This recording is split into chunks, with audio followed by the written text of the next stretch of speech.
Hi everyone, hope you're okay, hope you're keeping well and keeping busy. Today's video is flapjacks. It's a fairly straightforward video, but it's a really good one to start with to build your confidence in the kitchen. Today we're going to be using the cooker and the hob, so health and safety is really important, and I'll be going through how you can stay safe when you are using that piece of equipment. You don't need many ingredients for flapjacks. You need butter, sultanas, which are optional, sugar, honey or golden syrup, and some oats. First thing we're going to do is put butter, golden syrup and sugar into a saucepan. I've picked the largest saucepan in my cupboard just because it's easy to stir. So I've got 100 grams of butter. I prefer proper butter, but you can use margarine if that's what you've got in the cupboard or fridge. Put that in the saucepan. 2 tablespoons of sugar. Now this can be granulated sugar that you would put in your tea or caster sugar, whatever you've got. 2 tablespoons. Now if you haven't got tablespoons, which I haven't, I've put 2.5 dessert spoons in there. And 2 tablespoons of honey or golden syrup. Oops. Again, I haven't got a tablespoon, so I'm using a dessert spoon. So that's a dessert spoon. It's what you eat your desserts or your pudding with. The opposite to a teaspoon. Sometimes pupils get that muddled up. If it's a tablespoon in the recipe, it will be TBSP. So make sure that you look out for that. So I'm going to put 1,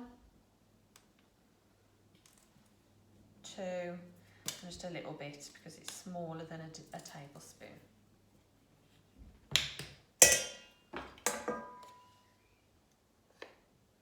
I'm now going to go over to the hob. We're going to melt this so that it all comes together.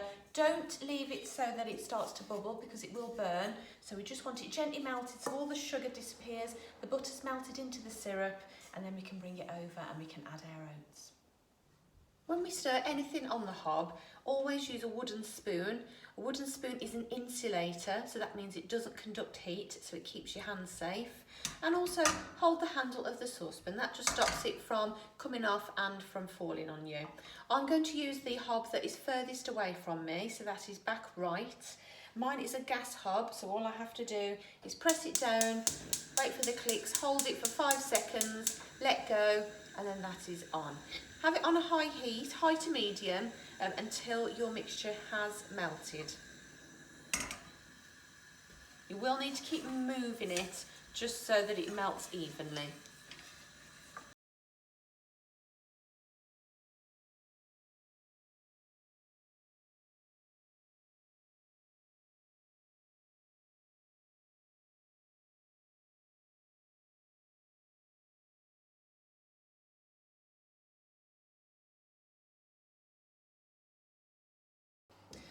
Once your mixture has melted like this, then we can add our oats and your sultanas if you're going to add them. You can experiment with flapjacks if you want to. You could add some seeds in here like sesame seeds or pumpkin seeds, or maybe some nuts like almonds. Adds extra protein for you, which is really good, but also adds a bit of extra flavour and extra crunch. It's up to you. And some sultanas. I like adding these. They add a bit of extra sweetness, extra juiciness. They make more flapjack, and also they're giving you some vitamins and fibre, so again, all good. All you need to do now is just give it a stir so that it's all combined.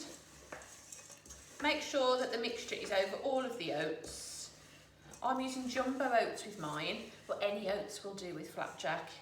Oats are basically porridge. Porridge is ground down oats. Brilliant for energy, specifically slow release energy, because what it is, it's high in fibre.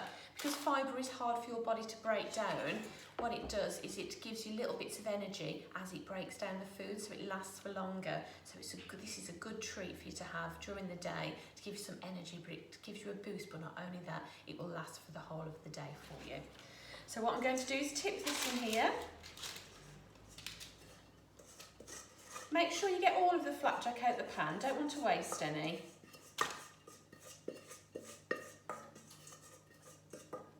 It smells lovely. And then if you use a wooden spoon, or I could use a silver spoon or a palette knife if you've got one at home, and just press your flapjack down. This just helps it to become more compact, it fills the tin better, and it will bake firmer and give you a better quality flapjack.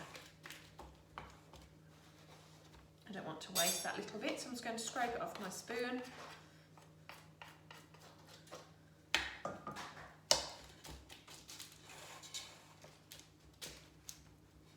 That's ready. That's going to go in the oven now. It's 180 degrees or gas mark 5 to 6 for about 20 minutes. You know it's done when the edges just start to go golden, but it won't rise or anything like a cake. It will look fairly similar, so you need to make sure that you are timing it properly.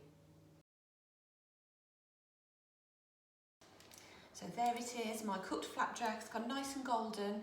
Now what I need to do is just leave that to cool, because when it comes out the oven, when it's still hot, the sugar and the syrup and the butter are all still in a liquid state.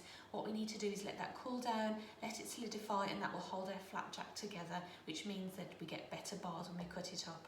So leave that about 15 to 20 minutes to cool down, and then you can cut it up into your bars. Please have a go.